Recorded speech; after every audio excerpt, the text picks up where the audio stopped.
For decades, standard medical advice for seniors has focused almost exclusively on moderate walking to manage weight.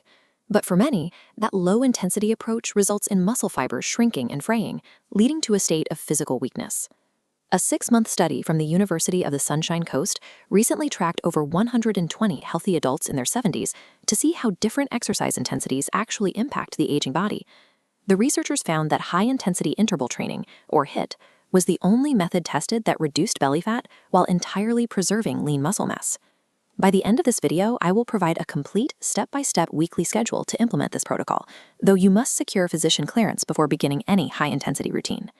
This preservation of muscle is vital because body composition is a primary driver of metabolic health. Maintaining lean mass offsets the physiological shifts that lead to chronic disease, providing the physical foundation for long-term independence.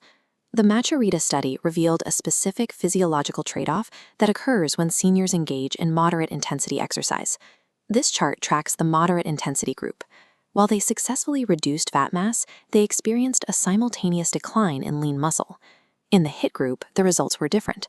Body fat dropped, but muscle mass remained elevated and locked in place over 6 months. The researchers attribute this to a biological stress signal sent to the muscles. Short, demanding bursts of effort place a high load on the muscular system. This signals the body that it cannot afford to shed muscle tissue because that tissue is required to meet the immediate physical demand. Exercise intensity functions as a communication tool. By increasing the demand, you are instructing your body to retain the muscle it already has. To apply this safely, there is a strict requirement for adults over 70. You must never begin these intervals without a dynamic warm-up. A 5-minute warm-up is a physiological necessity. It increases the flow of synovial fluid and blood to aging joints, reducing the risk of injury during high-effort movements. The first movement is 1 full minute of high knee marches, performed either seated or standing. Next, perform 1 minute of arm circles and torso twists, followed immediately by 10 wall push-ups to engage the upper body. These movements provide the mechanical lubrication needed to prepare your tendons and ligaments for the higher impact of the work intervals. It is important to define high intensity accurately. This does not require sprinting like a professional athlete or performing movements that compromise your balance. Intensity is a personal metric. What qualifies as high intensity for you depends entirely on your current cardiovascular capacity. You can find your specific zone using the talk test. This gauge tracks the transition from a light conversational pace to a breathless state.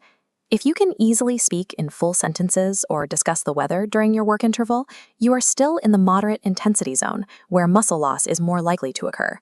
True high intensity is reached when your breathing is heavy enough that speaking more than a few words at a time is physically difficult. Reaching the edge of your breath provides the specific physiological signal your body needs to prioritize muscle preservation. There are 3 primary ways to achieve this intensity while protecting your joints. On a stationary bike, perform 30 seconds of maximum breathless pedaling. On a treadmill, set a steep incline and maintain a brisk walk for 45 seconds until you reach that breathless threshold. In a pool, perform 30 seconds of high knee sprints, using the water's resistance to drive your heart rate up.